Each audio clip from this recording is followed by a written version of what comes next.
Before I roll tape, just want to let you know that this was shot at Howard University at homecoming in 2007, okay, up at the Lincoln Chapel. Now, what Cornel West is about to say today, November 15th, 2016, is very, very relevant still. I hope you enjoy this eye-opening, quick video for Dr. Cornel West, one of my heroes. Peace. There's some wonderful things about this grand institution, and like any other institution, it has its challenges. That's why we love it so. We all incomplete and unfinished. Individuals and institutions. But I'd like to salute each and every one of you this morning. And I'd like to say a word on the topic, now is the time for courage. Now is the time for courage. And I want to be autobiographical today, precisely because I want to reflect on the book being number one, Dialogue with Brother Travis Smile. The first thing that comes to my mind is, how do we keep track of the least of these in such a way that we can keep alive the rich tradition of struggle for freedom and dignity rooted in the blood at the cross? And courage is the first thing that comes to mind. And I love your introduction, my brother.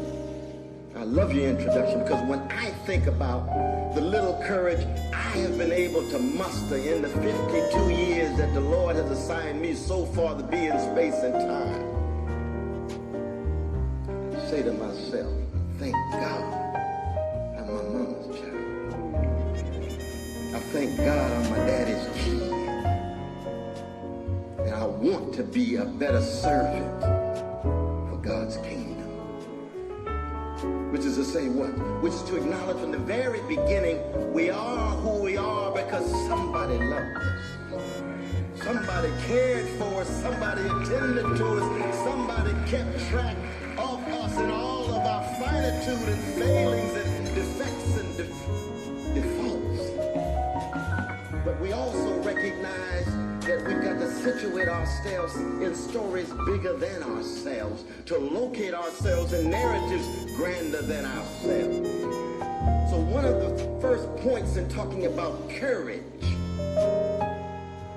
a Socratic moment. It's very important that we have a Socratic dimension to our Christian faith, y'all. Very important. Think of the line 38a of Plato's Apology that says the unexamined life is not worth living. But you and I know the examined life is painful. It takes courage to examine yourself in an unflinching manner. It takes courage to interrogate yourself. It takes courage to look in the mirror and see not just your phenotype, but who you really are. When you take off the mask, who you really are. When you're not just undergoing the same old routine, same old social roles, becoming so well adjusted to injustice. Takes courage to cut against the grain, become non-conformists rather than conformists. Takes courage to wake up as opposed to engaging in complacent slumbering. Takes courage to shatter cowardliness.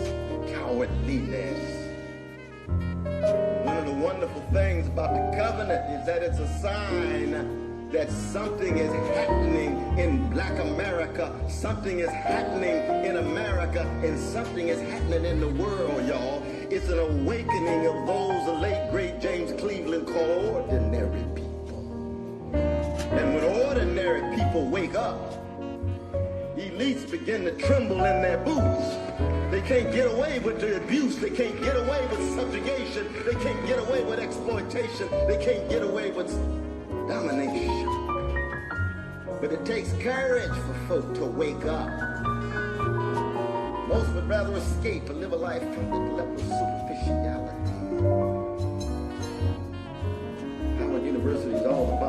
day, an educational system that tries to get you to wake up so you move from the frivolous to the serious, from the superficial to the substantial. You cultivate yourself and undergo maturation of your soul. But that hurts. It hurts. Why? Because in the end, it's fundamentally about wrestling with forms of death, not simply acknowledging that, yes, we're made in the image of God, but we're also featherless, two-legged, linguistically conscious creatures born between urine and feces. That's us. And one day our bodies will be the culinary delight of terrestrial worms. You know that. Be honest. Put on your three-piece suit if you want to. That's not an armor against death. And when you look death in the face, you have to say, who am I really? What is the real quality of my service? What's the depth of my love? What price am I really willing to pay for what I believe in? What cost am I willing to bear for a cause bigger than my own egocentric predicament? That's the question. And the four mothers and four fathers who first stepped off the slave ships and were introduced into a whirlwind of white supremacy called the Americas, they had to wrestle with that question. Who am I really? What does it mean to be human? We know our word, English word human, comes from Latin humando, which means burying. That's what the earth, that's what the dirt, that's what humanity and humility is all about, being connected to the ground. Black folk call it the funk. Keeping it real. That's not just rhetoric. George Clinton's a genius. So is James Brown. So is Dank and the Blazers. That's too old for y'all, but I like them. Funk. That stinking stench and love push that got us all out of our blessed mama's wombs. And all movement to the tune.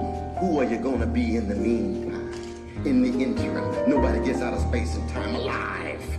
My dear brother Amos, so good to see you. Discussions and get to me about this issue. And the degree to which, if you don't muster the courage to think critically about your situation, you will end up living a life of conformity and complacency. And in fact, you lose a very rich tradition that has been bequeathed to you by your grand foremothers and forefathers. What a challenge it is. One of the worst things the older generation told young folk was to be successful after we broke the back of American apartheid, the Jim and Jane Crow. Be successful, be successful. Then you begin to think, my God, freedom is really about material toys. It's really about personal security. No! Who told you that lie? About self-respect and self-regard and self-determination. It's about service to others. It's about being willing to sacrifice. It's about speaking the truth and recognizing you might be wrong, but you died for it if you have. Where happened to that spirit? Well, it's coming back, y'all. For some of y'all, it took Hurricane Katrina to wake you up. And thank God we've got these wonderful students here to wake you up. But we knew there's social hurricanes of Katrina all shot through American empire for the last 40 years, given this ice age. And an ice age is nothing but an age in which it's fashionable to be indifferent to other people's suffering. Somewhere I read the great William James said indifference is the very trait that makes the very angels weep. And if that's the case, then heaven is overflowing with flood of the tears of angels given the loss, keeping track of the humanity of poor folk, disproportionately black poor folk in New Orleans. But it's not just New Orleans. We can talk about Chocolate City, D.C. We can talk about South Side of Chicago. We can talk about East Los Angeles. And it's not just black folk. We got white poor brothers and sisters in Appalachia. Now, I'm a Christian. I love everybody. I start at home. Yes, that's true. I do start at home. No doubt. But we just lost Sister Ann Braden. Y'all know Ann Braden? Towering figure in Kentucky. marching with Martin Luther King Jr. We just lost William Sloane Coffin, towering figure in New England. And you say, Lord have mercy, we got progressive black brothers and sisters. How wonderful. They just have so many cousins who need work, who need deep work. But the point is, Ann Braden, Sloane Coffin, Rosa Parks, Ozzie Davis.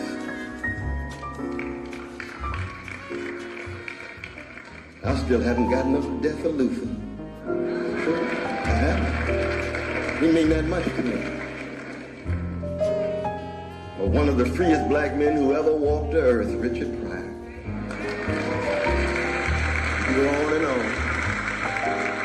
Or Eugene Record. Shy Life means so much. Wilson Pickett. I like one song, he said he had 49 hits, but I believe it. Still a towering figure. We're losing a whole host of folk. It's a whole wave that we're losing. Last time I spoke in 1996 in the chapel, talked about the death of a genius. His name was Tupac Shakur, September 1996. Next time I'm at the chapel, birth of a movement. Death of a genius, birth of a movement. Look at Coretta Scott King. My God, what a giant. What a giant. Yet I was so upset at the funeral. Couldn't watch it. Colonized by powers that be. That's what it was. My dear brother Harry Belafonte. Escort. Paid bills for the King family. Paid for Martin's funeral. Supported the family when they were down and out. Disinvited by a White House. By what authority? The powers that be tell folk how to bury their dead with dignity and integrity. Hijack the legacy of Coretta and Martin.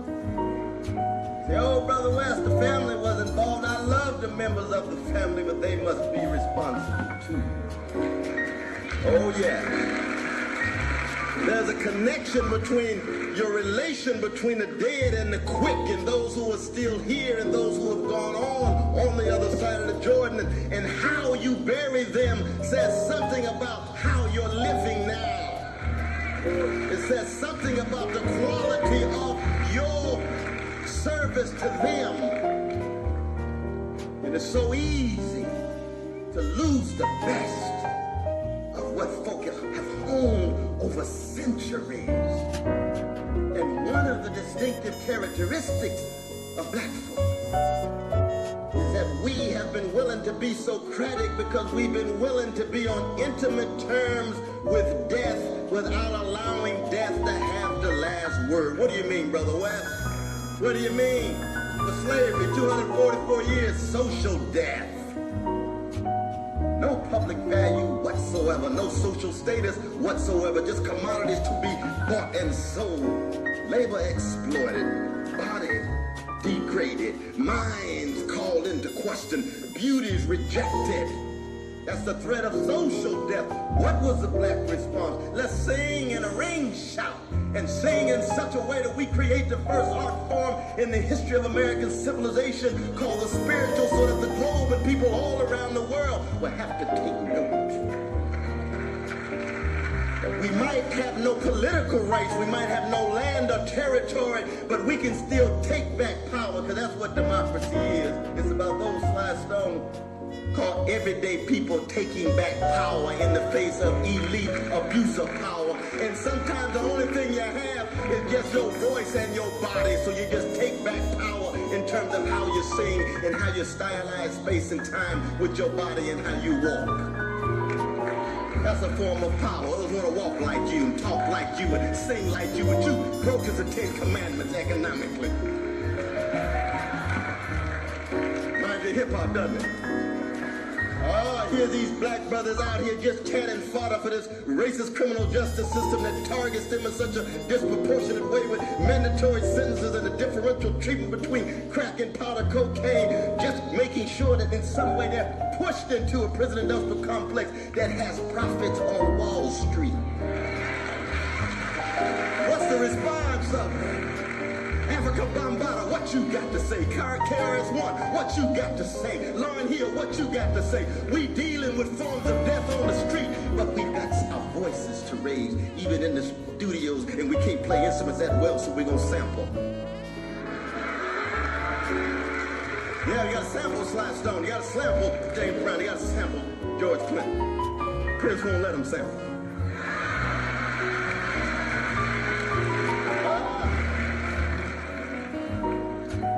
Y'all get the point. Intimate forms of death. What was Jim and James from but civic death? No rights. Folk need respect. A form of American terrorism. Every 2.5 days, some black child, woman, baby hanging from some tree. A half a century.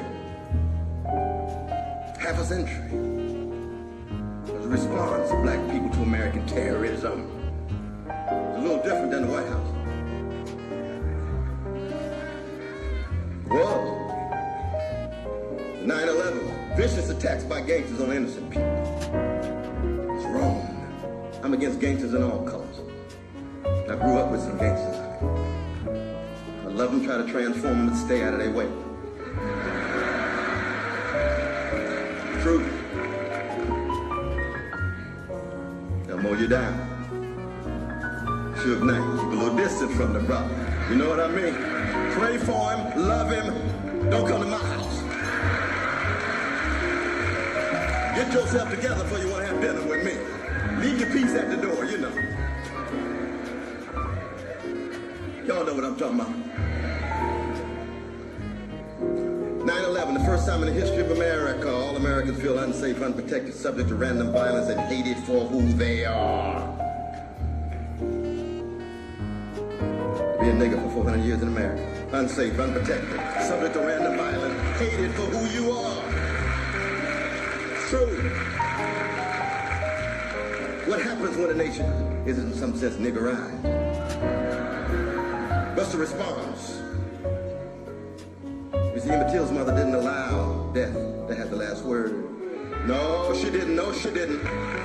She stood there with grace and dignity at Robert's Temple, a church in God in Christ, kept that casket open. His head was 5 times the size of his ordinary head. What did she say to the world? I don't have a minute to hate. I'll pursue justice for the rest of my life.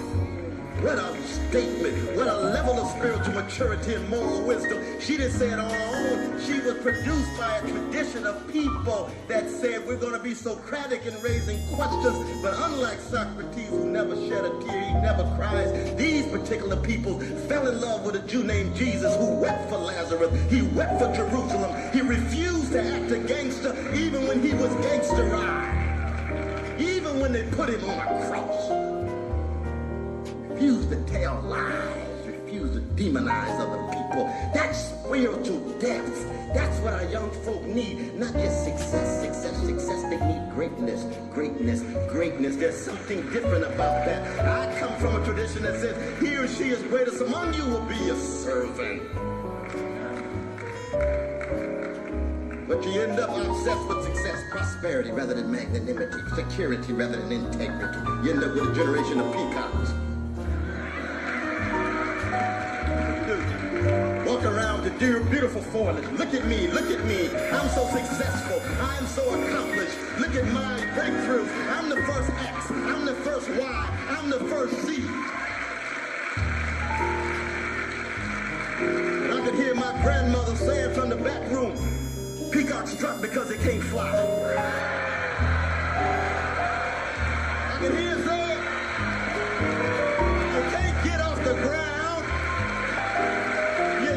Royal turkey, that's all y'all are. I can hear James Weldon Johnson and his brother Rosamond saying, don't become so drunk with the wine of the world. Don't become so intoxicated with the felicities of bourgeois existence. No! Bling bling with no end and no aim is nothing but a form of idolatry. It leads towards spiritual malnutrition and existential emptiness. You come out of a tradition of service to others, not just service to others, but like Jesus, you take joy in serving others.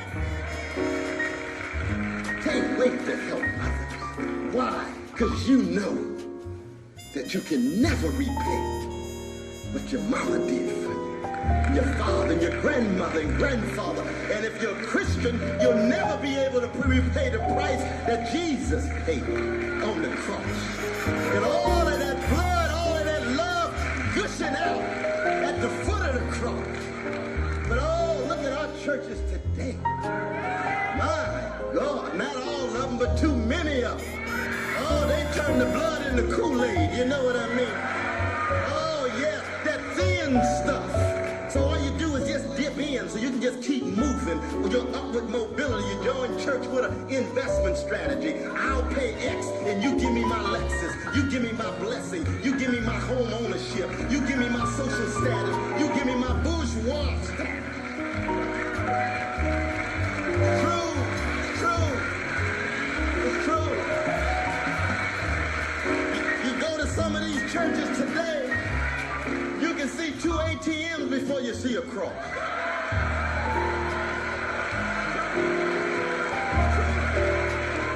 I say it in love, but it makes my blood boil because I'll never forget when I was rocked in the blood and I made my promise. I'm gonna love my way through the darkness. Oh yes. I don't mind being a little successful because I got some babies to take care of and I got my mama too. My father's gone. So I'm going to be successful to the degree to which I can take care of others. Just like this brother here turned 40 years old and gives $1 million to Texas Southern. $1 million. He wants to be a servant. Or with the covenant with Black American tells our dear brother Haki Mahabuti, I will not take 1 penny. Third World Press will publish the text and every dime will go to you because this is a question of the people empowering themselves. How rare it is among our celebrity brothers and sisters, and we got to love them now. This is very important because one of our problems, we can't have a candid discussion with one another and criticize one another without others making you put them down. It's true. We had that with C-SPAN with Ms. Lewis Farrakhan. We just lovingly disagree with our brother. I love Mr. Lewis Farrakhan. He's got a deep love for black people. He lives under death threats every day. I don't agree with all of his vision. I'm part of the King legacy. I'm going with Jesus. I don't care what else. I've experienced something. I've got a love on the inside. But that doesn't mean I refuse to love him. I embrace him. When he stood here in front of this bastion of power, of legalized bribery and normalized corruption called the U.S. Congress. We got some decent congressmen and women. Not too many. Not too many. He stood there and said, white supremacy must die for America to live. He's absolutely right. I would say male supremacy must die for America to live. He's absolutely right. Anti-Jewish hatred must die. Anti-Arab hatred must die. Anti-Asian hatred must die. Homophobia must die. Hating the physically challenged must die. Hating the elderly must die. Hatred's got to die. In us, in our society.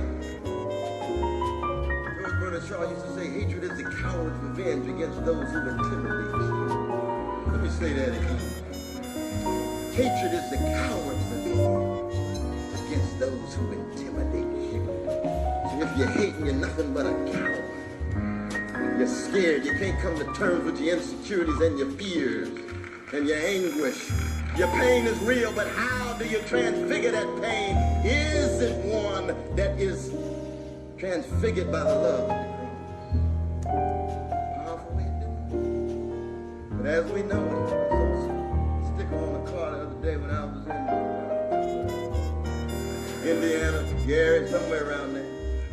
It said, Jesus, save us from your followers.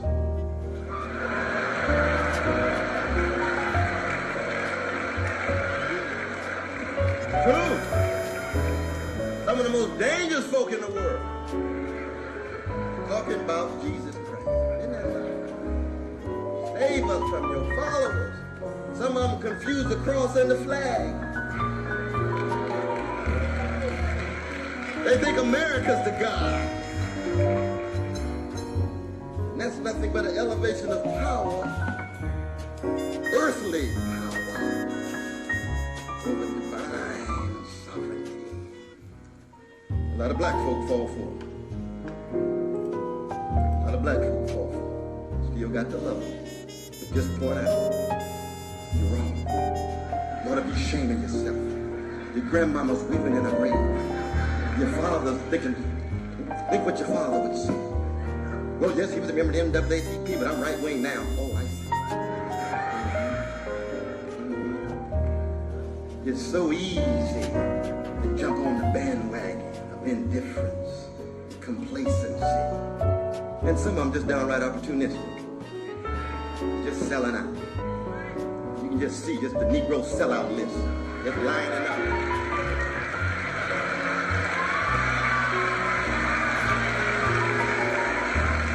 Just lining up. Can't wait. Can't wait to get paid.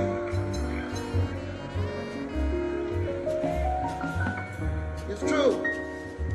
Who wants to be a truth teller and a witness bearer for love and justice? That's what the cross is about. That's what it's about.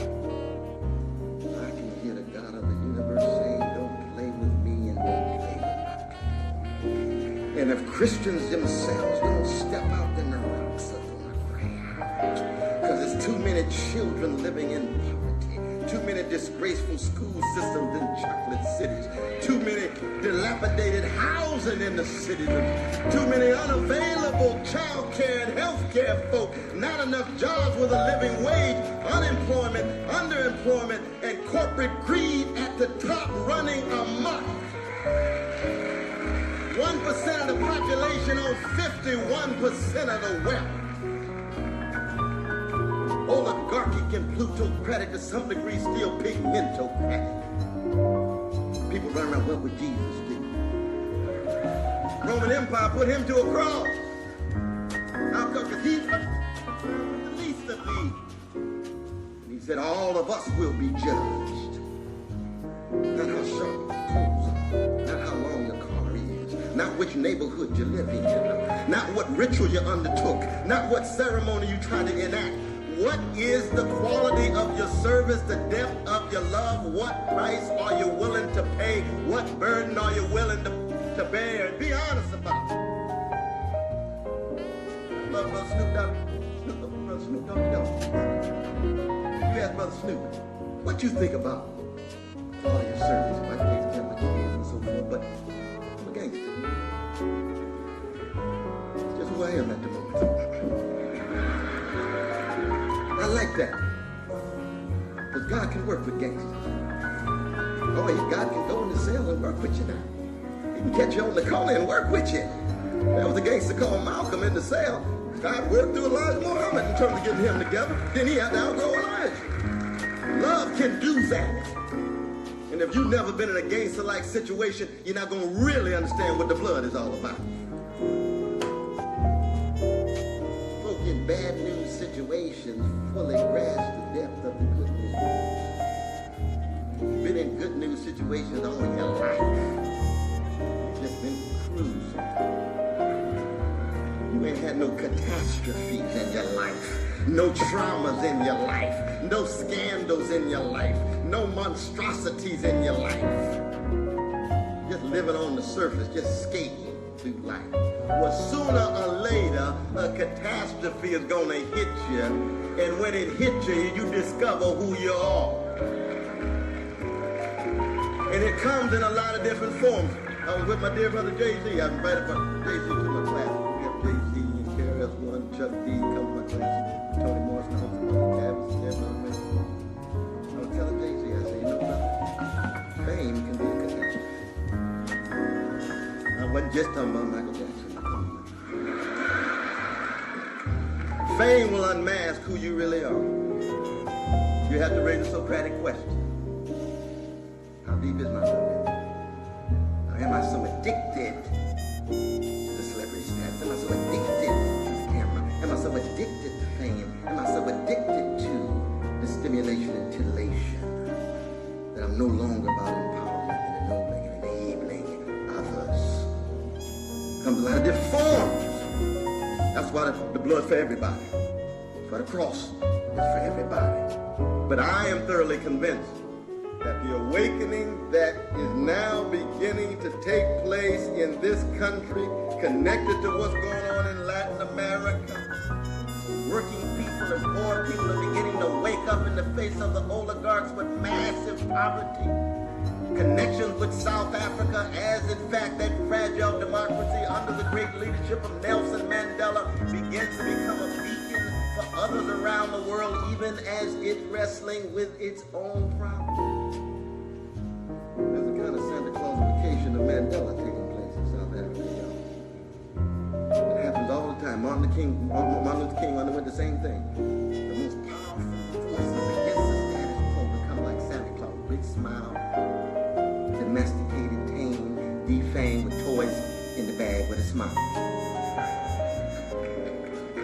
All of a sudden, all that love and that commitment to justice gets flattened out into just accommodation to the powers that be. You see it with Martin every January. Every January, the very folk who oppose them, the most clever strategies now come out on the state level. You got to watch that. But you have to be truthful about it in terms of acknowledging that for the younger generation, imitation is suicide. I won't forget that. Imitation is suicide. There'll never be another Martin. Just like there'll never be another Curtis Mayfield. There'll never be another Fannie Lou Hamer Elevator. There'll never be another Malcolm X. Like the jazz musician, you got to find your own voice. And for Christians, you find your voice with your own personal relation with your Creator, a Holy Ghost that mediates that. And as you find your voice, do it in humility, do it in self-criticism, do it in the spirit of service to others. And more than anything else, this is one of the things I love about my dear brother Richardson. You've got to have a fundamental commitment to young people. They are 100% of the future.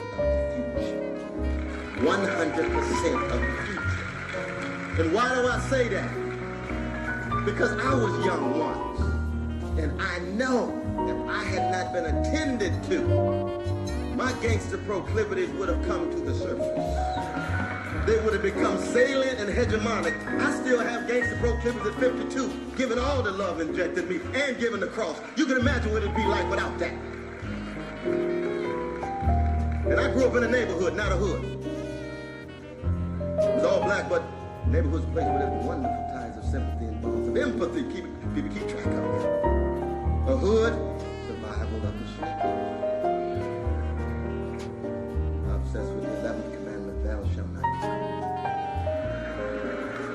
That's what young folk are up against. That's why I have so much respect for young folk, even when I disagree with them. Because I don't know what it's like to grow up in a hood. I don't know what it's like to be unloved. I don't know what it's like to have my father drifting. I don't know what it's like to have my mother overworked and underpaid. I don't know what it's like to have to dodge bullets every time I go to class. I don't know what it's like to go to schools that don't even have textbooks with high quality. I pay tribute to what they're wrestling with, even if I'm critical of the crack house, where too many of them end up. Even if I'm critical of the levels of disrespect and disregard and self-destruction and self-flagellation that we see too often in their relations with one another. And I say to myself, I take some responsibility. Should have taught them better how to be great. Should have taught them better how to love. Should have taught them better how to care and respect themselves. I know we're up against a lot with the mass media and so forth, but we must take responsibility. My dear brother Bill Cosby, who I love deeply, comic genius.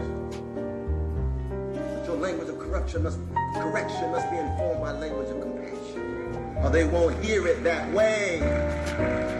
I know you love them, then make sure you put the love front. When you talk about irresponsibility, because yes, there's a lot of irresponsibility on the block. No doubt about that. A lot of irresponsibility in corporate America, in and around the world, and adult fight. A lot of irresponsibility on the White House. In the White House.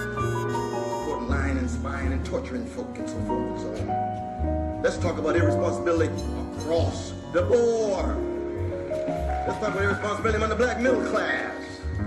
Where is the moral outrage given the situation of black children? Where is the moral outrage given the prison industrial complex with young brothers sucked in? Where is the moral outrage with domestic violence against sisters dealing with cowardly brothers after abusing them? No, we think we can just float along in our isolated little monadic spaces. Run into black folk these days telling me they optimistic.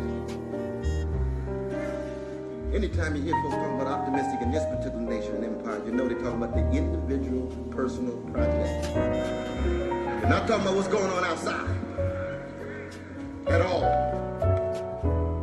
I'll never forget indigenous people. 42% of their children living in poverty in their own land. Genocidal attacks over 300 years. Never forget about it. Why? Because in the name of Jesus, focus on the least. This is a challenge. I believe that the prophetic church can play a fundamental role if we are willing to go back to that cross and make sure that blood is thick so that you get enough armor so that you're not scared. I had to talk to my dear brother T.D. Jakes. Yeah, we had a dialogue. We went out to dinner, spoke 4 hours before we ordered salad. And I love my dear brother. I think he's a spiritual genius.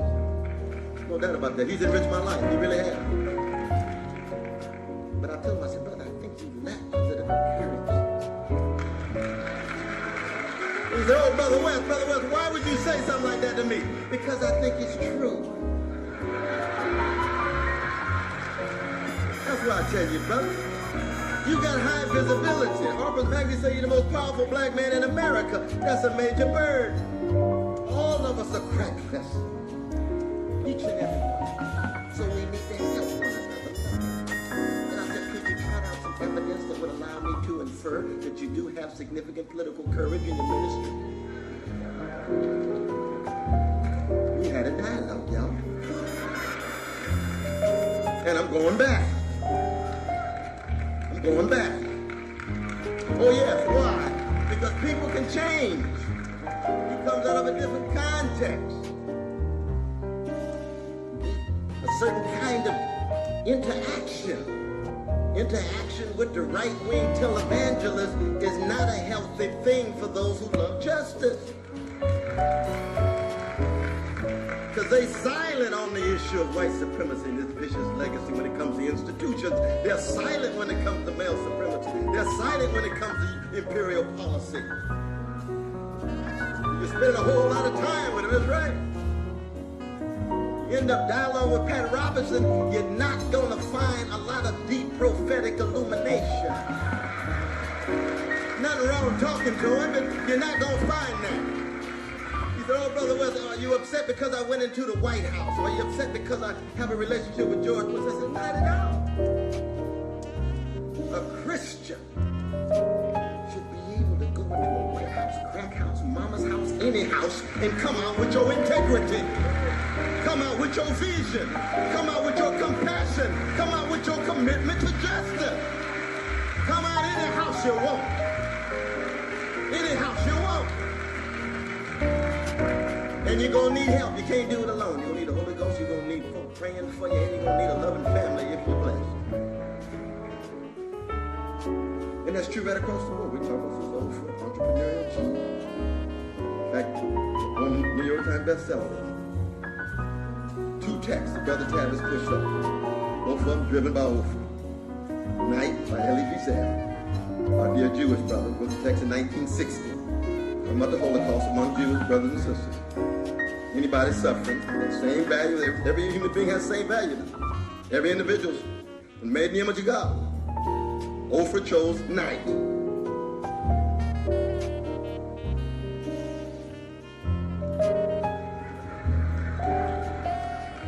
I said, okay, you got a choice. There's a whole lot of nights in America. Next one was the brother who lied. What's his name? James Frey. Or maybe he didn't lie, he just fabricated. Oprah driven. Brother Tavis's text. No appearance on one New York TV show, no appearance on one Chicago TV show, no appearance on one LA TV show, all through the churches, all through Tom Joyner, all through the networks that kind of convince folk to highlight night in America. Night in America. Embrace Oprah's entrepreneurial genius. Ask for accountability in terms of political courage. It's true. Hip-hop artists the same way. Walking around big and bad, posing and posturing, so radical in the studio and can hardly get them at a political demonstration when it comes to police brutality. I thought you so courageous. I thought you so big and bad. Even Kanye West gets all nervous, and thank God for him. He gets real nervous speaking the truth from his soul. Kanye, say it, brother. You say it well in the studio. George Bush does not put a high priority on poor folks, especially black folk. That's not a highly controversial statement. Go on and say it with conviction. Say it with conviction. We got evidence. Don't hate the man. Don't demonize the man. He's human. Talk about the effects and consequences of his policy. And here comes a brother of infinite value, calls himself 2 quarters, half $1.50.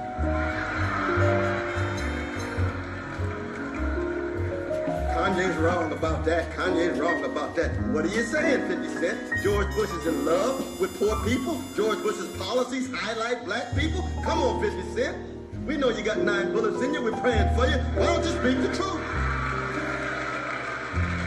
Tell the truth, brother. Come on now. You got a following out here. Sold 1.14 million records the first week. People listening to you. Listen to a little Gil Scott-Heron, maybe. Yeah. Listen to the last poets a little bit. Go back and read Sterling Brown's Southern Road of 1932 and that part 1, the road so rocky. Turn to that last poem, strong men keep a-coming, strong men getting stronger, strong men loving so much that they're willing to sacrifice and keep their kids with dignity and organize against the bosses and keep the government honest. That's Paul Robeson. That's Ozzie Davis. That's James Baldwin. Sisters, go hand in hand. And it spills over. Let me bring this to a close. Y'all, you've been so kind. But all I'm saying is, now is the time for courage. The courage to think for yourself. The courage to love in such a way that is not some sentimental mamby-pamby sentiment. But it's a dangerous force that led to Jesus on the cross. Because that's the kind of love I'm talking about. It's concrete, it's tactile, you can touch it, you can feel it. You know, in fact, that you're empowered by it when you connect it with that kind of love. And last, the courage to hope. You got too much cynicism. Too easy, too much pessimism. Pessimism and optimism, flip side of the same coin. Reject the whole coin. Christian faith is not about optimism, it's about hope. That's the 13th chapter of 1 Corinthians. That's something else. When you're optimistic, you can get some spectatorial distance and stand away and look and see how things are going. But when you're full of hope, you're right in the midst of the muck and the mire and the funk and the stank and the stench, and you're still working it out with that love power that you got and your commitment to justice and your connection to the story and tradition that helped shape you. So I say to each and every one of you, anytime you talk about kingdom, what the old folks say. The kingdom of God is within you. And everywhere you go, you ought to leave a little heaven behind. What kind of heaven are you leaving behind in your commitment to love, justice, sacrifice, service? God bless you, Howard University. Stay strong in your work. We got a #1 bestseller. It's a new day in America. It's a new day in Black America. Younger generations working out. Brothers and sisters gonna work it out. Just don't forget Jesus. Don't forget the cross. Don't forget your grandmother. Don't forget those who came before, who loved you enough to sacrifice for you.